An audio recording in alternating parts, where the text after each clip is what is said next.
To start during pregnancy. During pregnancy. Yeah, Okay. start during pregnancy. I wish that was more talked about. I think we are talked about so much with postpartum, which thankfully I'm grateful for. But there are so many more things that we could be on top of, that we could really, like you said, the PTs, we have so much more patient interaction than if you go to your provider during prenatal. You're not seeing them as much as you would see a physical therapist usually. So we have so many more opportunities to take your blood pressure. We have so many more opportunities to talk about how to move without pain and then move to where you are getting cardiovascular and training.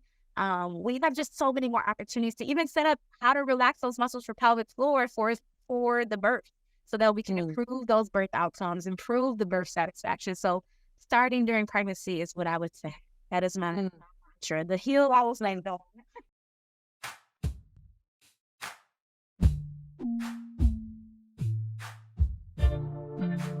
Hi, my name is Augustine Colebrook, and I'm the principal at Midwifery Wisdom Collective.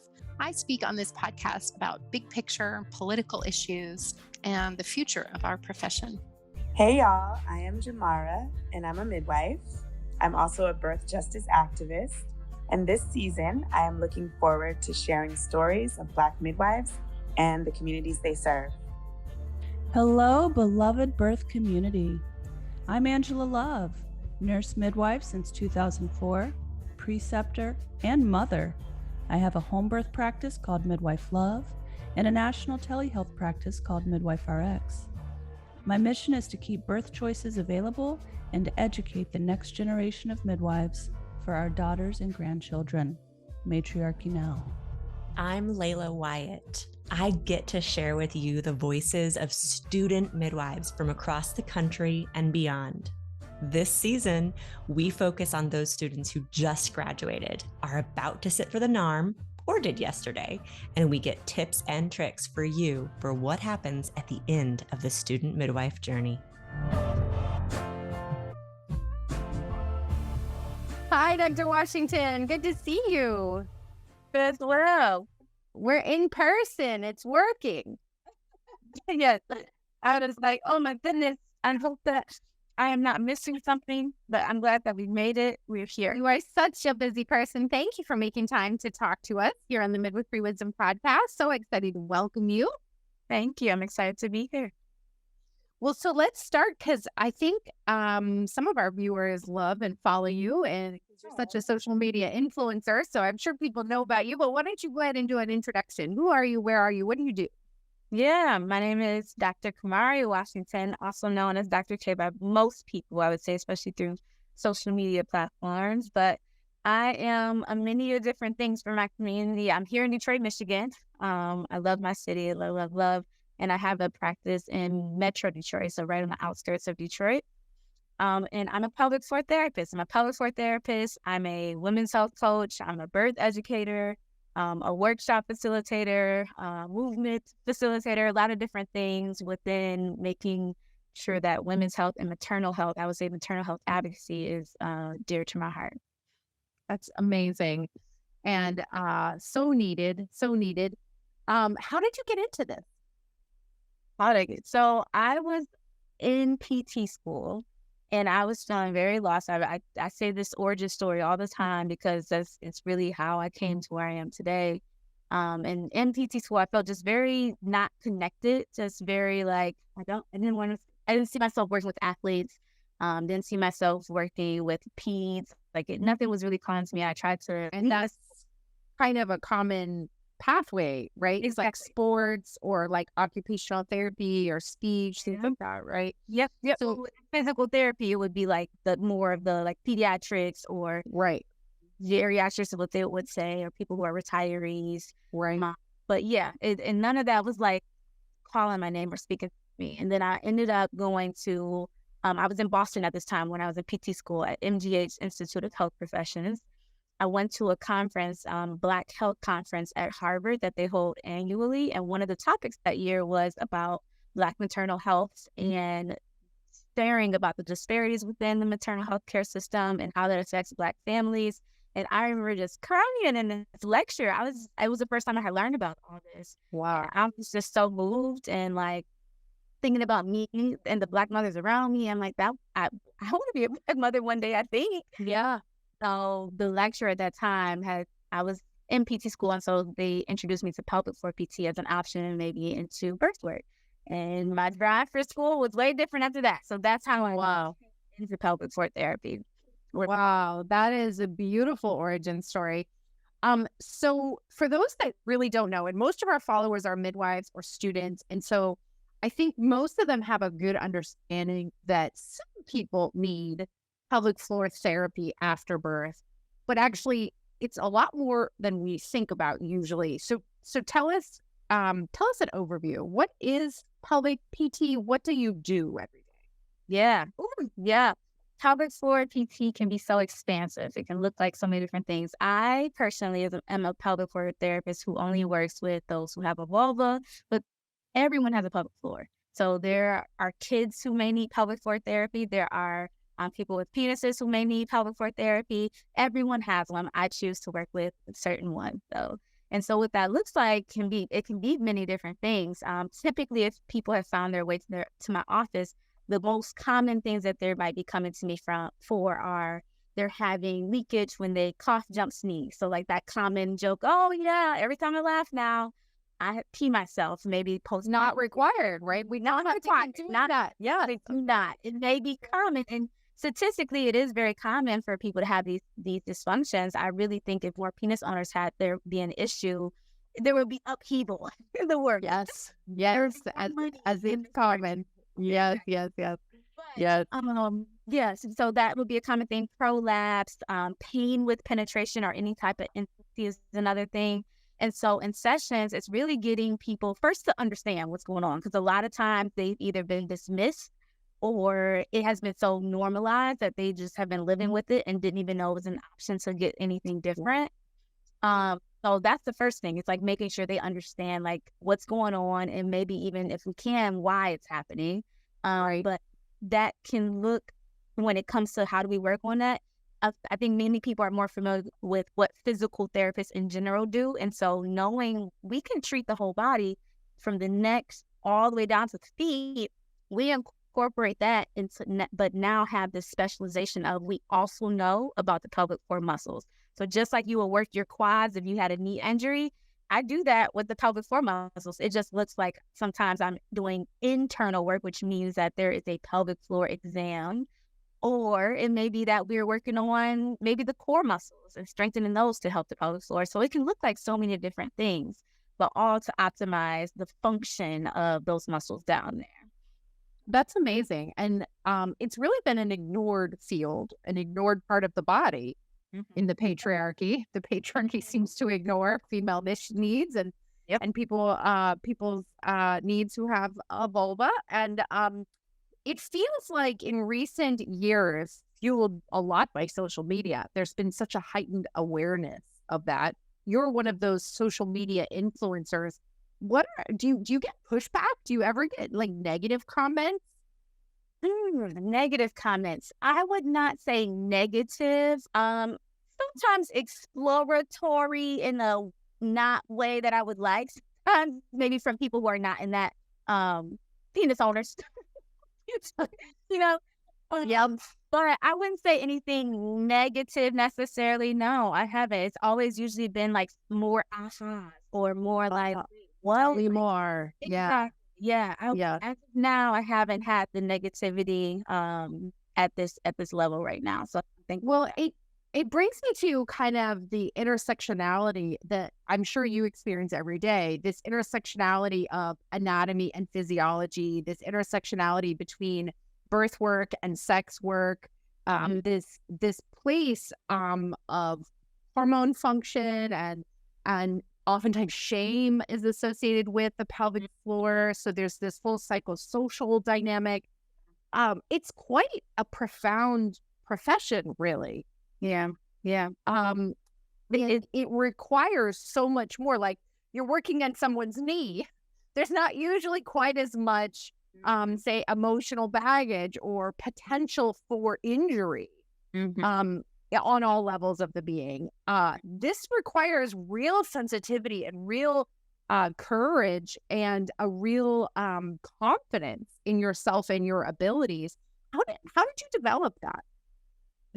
I have always been, personality-wise, I've always been a person who is the friend that you call when something's going on. I'm usually the kind of harmonizer. That's one of my strengths. I'm a harmony person. And so I think with that involves a lot of listening skills.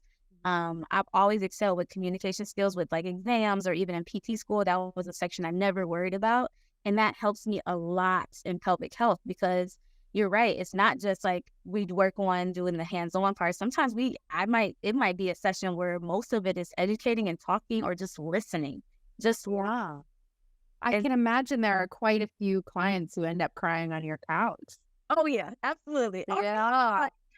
Yeah, or crying on top of you because it just uncovered something. Yeah, that's really major. Yeah, just the space to be able to say this is what happened or piece together, especially for folks who might be holding trauma from things that we would deem as sexual assault, but they haven't really made that connection just yet. Those definitely, for sure, there's a lot of tears, but there's patience, right? There's patience with being able to get them to that point. And I like what you said about this not even safety, but confidence and courage to be able to get space. And so I shout my clients out more than anything with the courage, and I'm just a vessel that I get to be a part of the healing. But they have the courage to come into my office and then little by little to have the courage to tell me the story and work on whatever they came to. Wow. Well, I would say, Dr. K, you sound like a midwife. You know what? Had I learned about midwifery before I went to PT school, I really think that's the path I would have took it. I tell. Well, it's not too late. You could do that too. Well, I really appreciate pelvic PT. You're not the first that I've known or talked to or worked with. I used to own an integrative medical clinic, and we had pelvic PT as one of the services. We had like 8 services for people to come avail. And it's such a crossover, much like midwifery. Midwifery has to know this art and the science, and it has to know the medicine and sort of the magic and this real intellectual, heady, life-saving safety piece, right? For you, it would be like, function and physiology and all that. But it also has to understand like the psychology and the relationships that are part of this. And like, it's a multi-level, multifaceted position. It's like true holistic care. Yeah. You can't just treat the vagina. You have to treat the whole person, right? And so PT is one of those places that I think potentially inadvertently is transforming medicine. Because historically, Western medicine has been so compartmentalized and so systemized, checklists and what have you. And it can't work that way. We aren't car parts. We have to look at the whole person. And so sort of PT, even for people that maybe didn't even want to, because of the very nature of it being at the core of our being, they are having to accept and embrace treating the whole person and the intersectionality of all parts of our being. And that's really exciting to me because it transforms medicine from the inside out, because PTs are respected. They are not marginalized. They are integrated into the medical system. They are referred to by mainstream providers all the time. Like correct me if I'm wrong, but as I understand it, a huge part of the business for most PTs is referrals from mainstream folks who are like, oh, you need this. Is that correct? As opposed to midwifery, where a lot of it is people finding it because they can't find it in the system. But you guys mostly can bill insurance and you're mostly integrated into the system. And yet you're speaking that same language of like holistic and integrative and whole person care. And so I'm excited. You're going to change the whole system.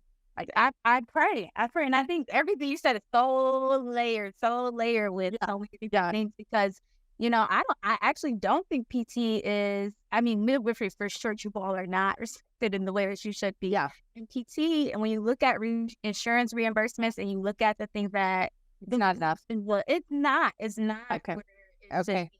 When pelvic health PT is added into it, it's even worse. Oh, that's No. depressing. I'm sorry. See, I know, I right? had a perception that it was like fully integrated, but it's not. It's not as much as, and I think I am so grateful for this generation that's coming up right now with social Yeah. media. Yeah. Actually, I'm more about trying to reach the clients, because a lot of them come to my office because, well, thankfully, because of midwives and doulas for sure. But Yeah. then the next piece is usually social media. They either found Right. out something they saw on TikTok or on Instagram, and they're like, well, this looks like something I should come to. I need this. Yeah. Exactly. This applies to me. I need this. Yeah. Yeah. Yeah. Exactly. So I think that a lot for how we're seeing in the pelvic health world, being able to see a lot of different people. Yeah, absolutely. And that is something that has always been true of PTs. I think it's like the ultimate consumer advocate, the ultimate patient advocate. Like, you don't have to live with pain. Like, we can help you, like, that's important. Wow. That's so awesome. Well, let's change subjects for a second, because most of our audience is midwives and students, and they're going to be seeing patients in their office who are maybe experiencing things that can be treated by a PT. So let's speak to that audience now. Tell us, what are some red flags or even some yellow flags? If they saw a client complaining of this, or if they didn't examine, felt this, or like, what are the things where you're like, you should refer? Yeah. Whew, thank you. Wonderful question. Great question. For sure, if you're doing any type of exam within like the inside thigh area, or anywhere around the vulva, and people are like clenching, or you're noticing their butt and like their glutes are starting to clench. Maybe they're not expressing. You keep asking them, "Oh, are you okay?" And they say, "Yes, I'm fine," but this body wise, they're not fine. So watching that body language, yes, okay. Body language. And midwives generally do, but that alone is a reason for referral, right? Yes. Yes. Wow, so important. Okay. Absolutely. One that might be a little not closely connected, I think, sometimes, but for sure should be screened, is chronic constipation. If someone is chronically constipated, right, and make the same muscles that allow us to urinate and let flow out from that in are the similar muscles, like in proximity, right, that are going to help us have a great bowel movement or outlet for that. So if you hear that maybe you're doing a check with them and they are constantly straining, they said that, and usually people aren't asking these questions though, but if they have a history of hemorrhoids, if they have a history of seeing blood in their stool, or they only poop maybe once or twice a week or something like that, there usually is something going on pelvic floor wise that we need to work on prior to them going into birth, so that doesn't become an issue. Pelvic floor muscle. Right. That's not just diet. That's something else. Yep. Yeah. And it can be diet related, included, but oftentimes there's a lot going on. If they have a history of chronically being constipated, those muscles aren't going to be happy back there. They aren't going to be happy. So that was smart. Okay. Okay. Yep. Another thing I would say is, if you notice that they have any type of, you just said earlier, nobody has to be in pain. And I think most times midwives and students in this category are aware, but not all the time, that no pain has to be an issue. So carpal tunnel, neck pain, back pain, none of it, the lower belly pain, none of that has to be normal. None of it. So that's wonderful. Wonderful. For sure, to be we should be comfortable in our bodies. Exactly. It should be something that's comfortable. Yeah. And there can be a recovery time from injury, stress, or accident, but we should recover. I think that's an important thing. Yeah. Not so surprising ones, but leakage, any type of leakage. Right. If they have a history of that, something that could be definitely worked on with pelvic floor PT. And then tailbone. So if they complain of, or if you add it into your intake, asking them about any falls onto their tailbone, and they mentioned that, I fell when I was younger, even in childhood, and I remember not being able to sit very well for the next few days afterwards, that would be something that affected their pelvic floor, and that would be something that we would want to be able to work on, or at least evaluate and assess if there's any lasting issues affecting pelvic floor muscles. Yes. And that is all in like initial screening. Mm-hmm. Now let's say that they attended a birth with this client.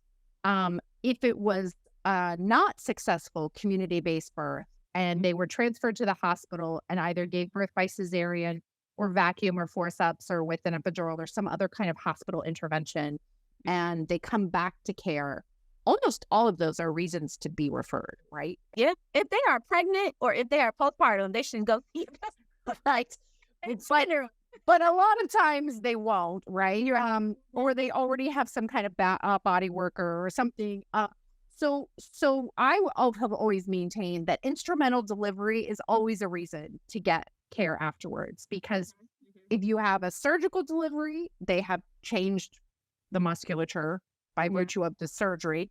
And if you have an instrumental delivery, that musculature, that ligature has potentially been damaged even without a damage, like you don't need stitches to be damaged, Right. And so that's been always a historical immediate referral for me. Do you agree with that? Yeah, absolutely. I truly believe that everyone postpartum should at least be able to have an assessment with a pelvic floor therapist. But for sure, those reasons, if you're having an instrument assisted delivery of any sort, if you did have tearing or anything like that, even prolonged. So going back to that constipation, right? If you were prolonged pushing, that can be a reason why we want to be more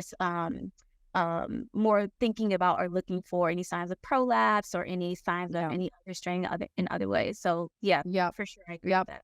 Well, so you said briefly about tearing, and this is a piece I would love to kind of tease apart with you.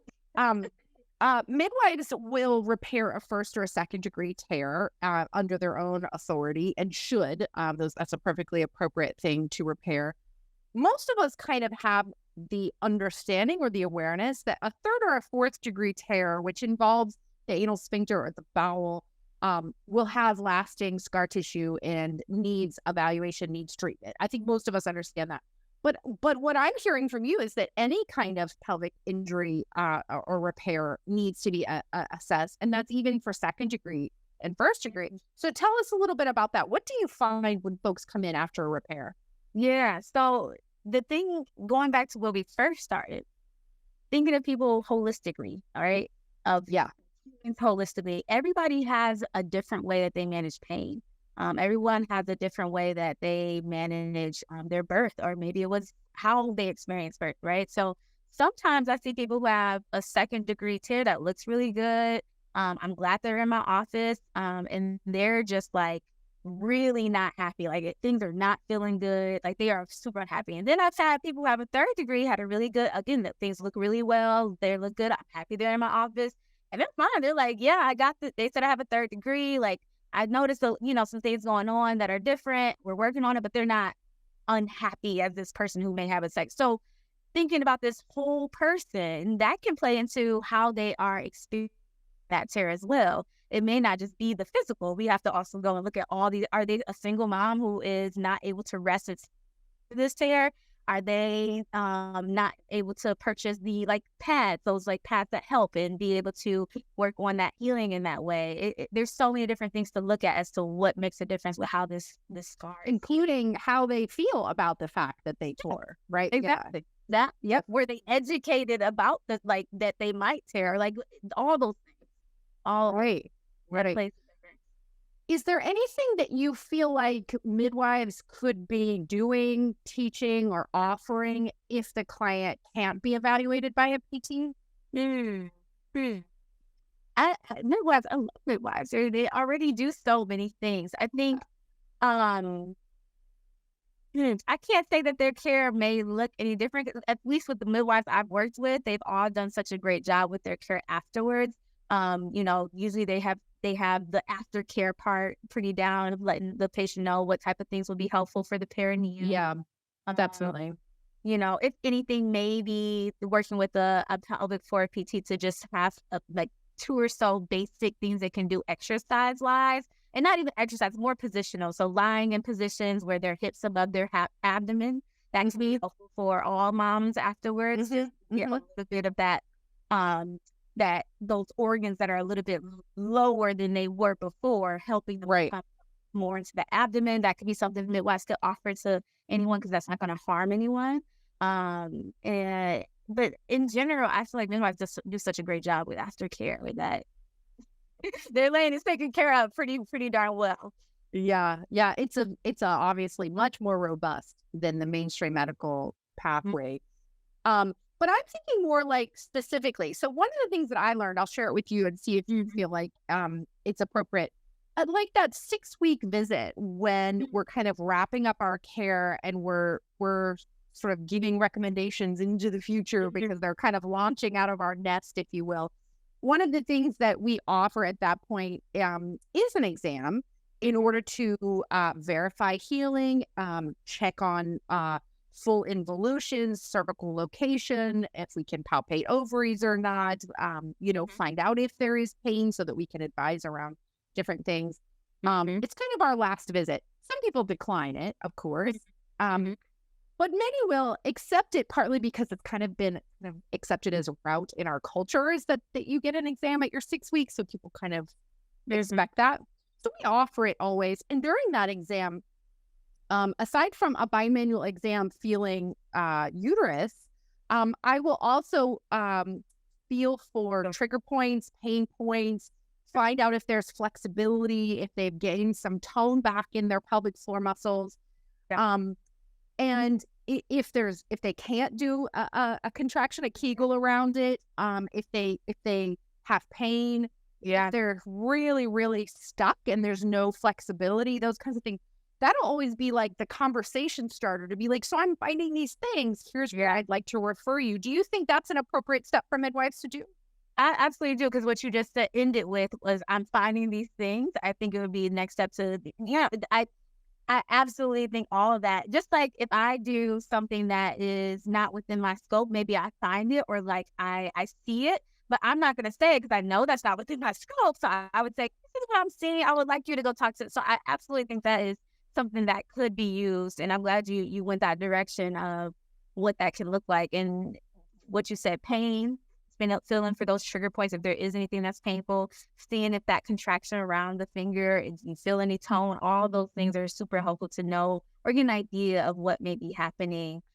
Do you have any alternative language for the Kegel name?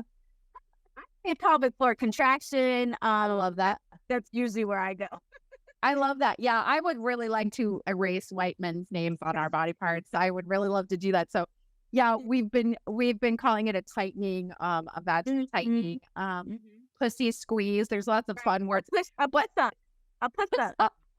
That's the perfect. Yes, word too. Yes, but a pelvic floor contraction is enough because it's multiple muscles contracting together to create that pelvic floor strength, and I think that is an essential component of that exam. If we offer, if we do it at 6 weeks, some people will decline again, but if we do that, I feel like that's really essential. And so midwives who are listening, it is an internal exam with your two examining hands of your dominant hand. And the first motion is actually up to the cervix, and the non-dominant hand feels for the cervical and pelvic location or uterine location. So that's that bimanual. But then the second part of this would be to fully flip your hand over while inside, again, guarding against scraping the urethra and being careful in your motions there.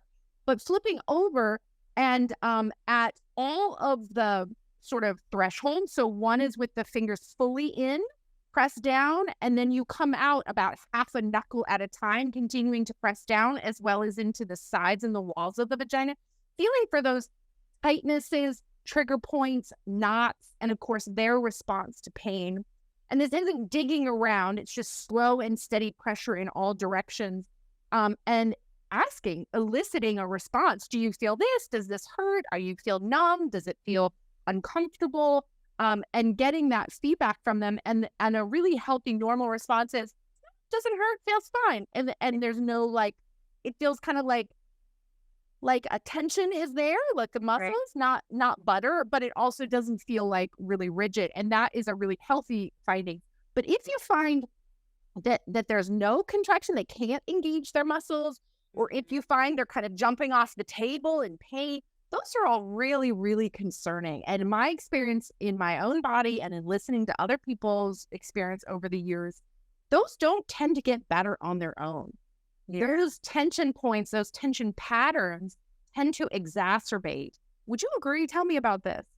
Yeah. Usually it does take some attention to it to be able to notice a difference or a shift in how those muscles may feel. So leaving it unaddressed can turn into we had acute pain, now we're in chronic pain. And that is the whole world to enter into. So yeah, I would definitely say being able to be attentive to it earlier, and they're going to be so thankful to you. They're the mamas that I get to work with that have been referred from the midwives are so thankful and so happy. Even the ones that have had a kid before with their OB, and like, my OB never told me about coming to a pelvic floor PT because it's not as common for referrals from them all the time. But there are things that OBs that will, but commonly more so from the midwifery providers for sure. One last thing that I thought would be something that I was curious about for you. Do you ever notice afterwards feeling of positional change being something that you often will refer pelvic floor PTs? And I'm talking about feeling like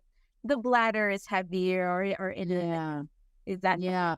Yeah, absolutely. In that internal bimanual position where your dominant hand is facing upwards and your non-dominant hand is kind of grasping from the abdomen.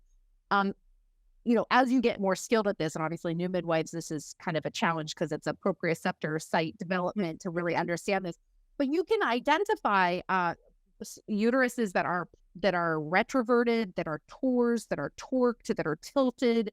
And if the non-pregnant 6-week, 8-week postpartum uterus is any of those malpositioned places, this is the time to change it. If we let it stay in that position, it's in that position for the next conception and delivery. And so that is another thing I definitely recommend. And if we feel any kind of cystocele, rectocele, beginning of bladder prolapse, those kinds of things, absolutely. That's definitely more advanced midwifery to be able to palpate all of those variations, but definitely a part of our scope. And I agree with you. Very important to refer those beginnings of actual demonstrated damage. Right. Yeah. Yes. Those. I figured just like yeah. To me, that's a no-brainer. But yeah. And the other thing I will say is, midwives, we don't always get those calls at 6 weeks. We don't. Sometimes it's at 3 weeks, right? When they're saying, "I see bubble gum hanging out of me," it's like, that's not bubble gum. That needs attention, right? That's stage 1 or whatever, like those beginning of those prolapses, that shifting as the body is, recovering postpartum.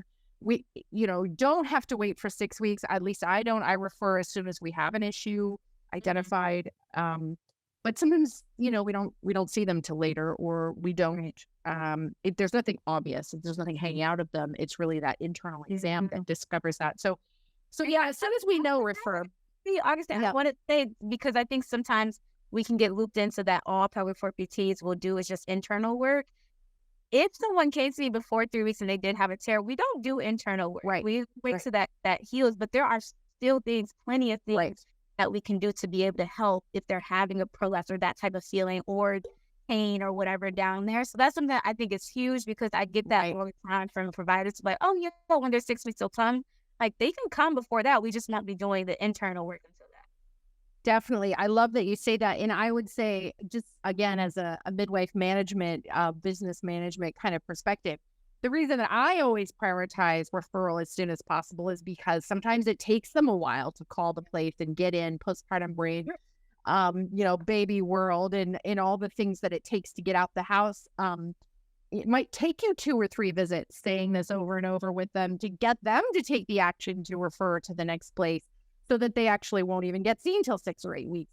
If we don't start talking about it till they leave our care, sometimes they don't take the recommendation seriously, number 1. Or number 2 is that then they don't make the call until 12 or 15 weeks. And so much more it's not even quite healing at that point. It's almost like calcification, but that's not quite the word, but like that. I know what you mean. That issue has become more set in stone. Resistant. Yeah, resistant's the right word.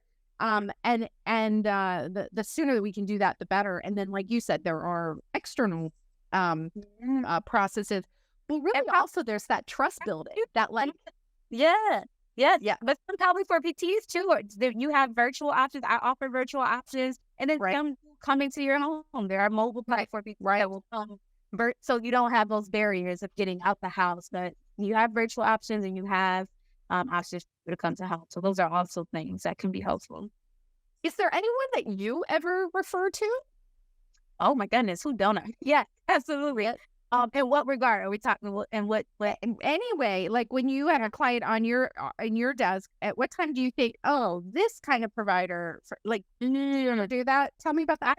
Much for sure, doulas, but always. I know they're not like providers. Yeah, no, definitely, that's a yes. Sure, always do it. Sometimes it's working with like if I have someone who is having some GI issues related to things, it might be that we go to the GI doc. If we're seeing some things healing wise that need to be reworked or anything, hopefully not, but it might be sometimes an OB-GYN. Midwifery wise, like usually my clients that come to me have already thought about a midwife that might be connected. It's usually they pee on a stick and they call it midwife. Yep. They're ready. So oftentimes I don't usually have to make that next referral. Right. I will say connecting them sometimes with birth centers though can be a step. Connecting them with people who might be naturopaths, that they are more curious about alternative medicines and different things. Urogynecologists, if we've been working together for a while and things aren't really going in a direction, because PT is usually conservative treatment before a urogynecologist will take next steps. So that is oftentimes the next step that I'll have to take if we aren't seeing any change. We've been working together for a while. I would say those are probably the more common things that are popping up in my mind right now. Do you ever refer to sex workers because you're working on such intimate issues? Yeah. Well, so tell me about that a little bit, because I think that it's so unknown, this chain, because it's been so hidden in our culture. So midwives know how they could advise their clients, because a lot of times, I mean, I have to tell you, a good 25% of the clients sitting on my couch will at some point confide, like, sex isn't fun, or like, this isn't comfortable, or like, why is it so painful? And, that is devastating to hear that from someone, because that's not how it should be. Like, we have to find an option.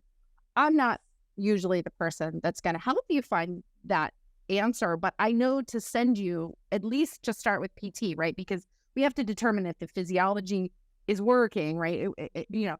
But then I wonder, like, what's your next step? What does that look like for you?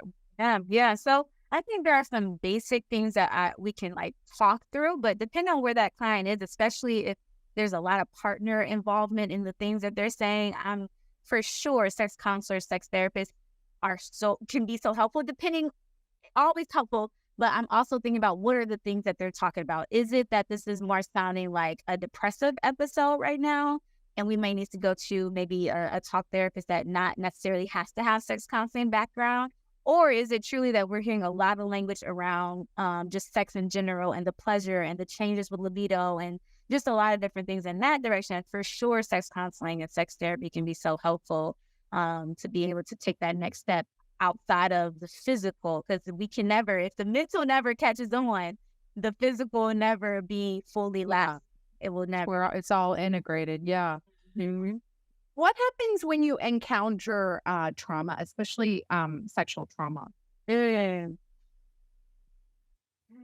What else? Big question. Yeah, it's a big question. That's a big question. Well, first of all, it's how do we get to even unraveling it? Because that can look so many different ways. In my intake, I usually do ask, and I always tell them, every question I ask you with topic that can be very intimate, especially, you are able to say, I don't feel ready to talk about that right now, or I'd rather skip that question. So I'm always prefacing with that, first of all. So sometimes when I do get to that question of asking about any type of traumas or anything that they would deem as important that has happened to them in that area that I should know about, or that would be important for your care, you see the different reactions. Sometimes there are people, they start kind of talking about something, and they're kind of nervous to kind of bring things out. And so with that, I'll definitely, if they want to, I always ask permission. Like, is it okay if we talk about that a little bit more? And sometimes they say yes, sometimes they say no. And we see how that goes. But from there, I usually would ask them, have you talked with a therapist about this? Is this something that you've been able to talk to anybody about that was helpful with processing? And well, that question, we say where that goes. But it's really a step by step. There's no cookie cutter as to how we approach that when it comes to the questioning. When it comes to the physical part of how I'm seeing trauma in someone's body, I'm never someone, when I've had different instances of seeing that someone's reaction as we're doing work is like, okay, they close their eyes, or they say, I'm seeing that they're physically uncomfortable, and they're like, oh, no, you're fine. Just keep going. I'm going to get through it. That's not productive to me. That is not productive. Yep. That is not something where I feel comfortable at all, or is going to be helpful for this client to just keep pushing past that. So that's the reenactment of the trauma. Yeah. Exactly. Yeah. Hands off, taking a moment. And sometimes it might be that we need to take a few breaths for a second. It might that I have them position my hands in a way that they feel comfortable. So letting them mark my hands. Yep. What else has been helpful? Usually a lot more expressing what I'm doing versus which I already do, but even more so. Right. Step by step. Giving them permission every time to say yes. This is something I really learned from one of my clinical instructors that has carried with me, is that when you give someone an option, always giving them the other option, not just saying, are we okay with doing this? And they just saying, oh, yes, they have to say yes or no. Giving them, are you okay? Would you like to stop? Would you rather we stop? Yes. You know? Yes. I love that. Super critical. That's a huge part of the way that I do vaginal exams always as well. We could do this, or we don't have to, always. Otherwise you are communicating an implicit bias, and our healthcare system is so patriarchally infused that people with a vulva oftentimes feel like they must say yes, because we live in rape culture, which is a whole other thing. Well, let us just translate here, because it seems really obvious that a large section of the population, not the majority, but a large enough section to be concerning, are experiencing a kind of sexual trauma called obstetrical trauma, or obstetrical rape, or obstetrical violence. And I wonder if you're getting these folks. Are you getting these referrals? Do these people end up in your care where they're like, I said no, but they did it anyway? Yes. And some, I would say, going back to what I said earlier, who haven't identified it as such. And so I'm hearing them say their birth story. And to me, some things that they're saying may be like alarming. They're alarming. However, I don't put energy towards that. Not react. Exactly. Right? Because if they haven't going in that direction, then that's not the direction I'm going. I just hold it, sit with it, and process it with another person later. Yeah. That's powerful. Yeah. I definitely have heard some stories, or especially with cesarean births, which is so tricky because sometimes it's like it's a life or death situation happening, but things happen so fast, and sometimes people feel so ill-informed, or they feel something happened that shouldn't have happened. I would say with like breaking of waters, for sure. I've had clients that was like, yeah, they broke my water. I told them I didn't want that. It was in my papers, and it still happened. So I would say there are some, but because a lot, thankfully, of my clients do come from midwives, I don't see it as much as I think I used to when I was in the clinic. That's a relief, and also, damn it, right? Like this is why because we know most people are birthing in hospitals, right? People are, and unfortunately, the system is set up to ignore. So, yeah. Well, so speaking of ignoring, one of the biggest problems in maternal health today, especially in the United States, is ignoring mothers, especially Black and brown mothers. And I'm certain that when you first heard about maternal health and got inspired, one of the reasons was because of the disparities. And there's no, exact answer. None of us alone can solve this. but awareness helps, raising the awareness of this challenge helps. Do you feel like the women, do you feel like the ratio of 3 to 4 times more Black and brown deaths than compared to their white counterparts in the perinatal mortality figures, do you feel like that also corresponds, that ratio, to pelvic floor needs and issues? Is there a similar injury risk danger there? There is a research article that I am really flipping on right now that I looked at that was talking about this, but it's so hard to really research a lot of things when it comes to pelvic health, to be honest. But I do remember one thing that stuck with me was talking about hysterectomies. I know we haven't really brought that into the Yeah, that's a whole nother. Yeah. Hysterectomies for women who were advised them. It was significantly larger for Black women versus those who were not. So that was, they were advising hysterectomy. Yep. Wow. Okay. For bladder slings, even though there's much more we can do now, first before bladder sling needs to be brought in the conversation, but those who were offered them as an option, more white women were given that as an option versus Black women. So that's just really in like what type of treatment they're being offered. Okay. There are certain things that I think literature is not all the way there and really giving more research for us to analyze. How I see it show up in the clinic, I would say, I think it's hard because I am a Black provider. I think a lot of Black women gravitate towards me. So they seek you out.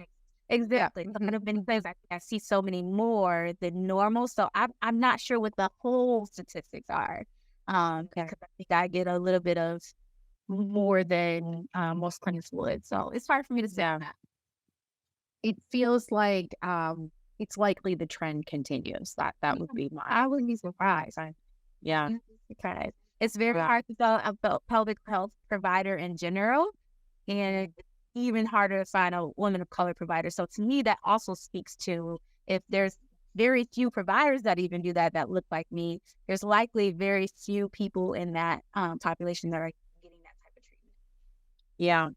Yeah, definitely. And that culturally matched care is missing, which means the conversation about what they're feeling and how much it is oftentimes reduced.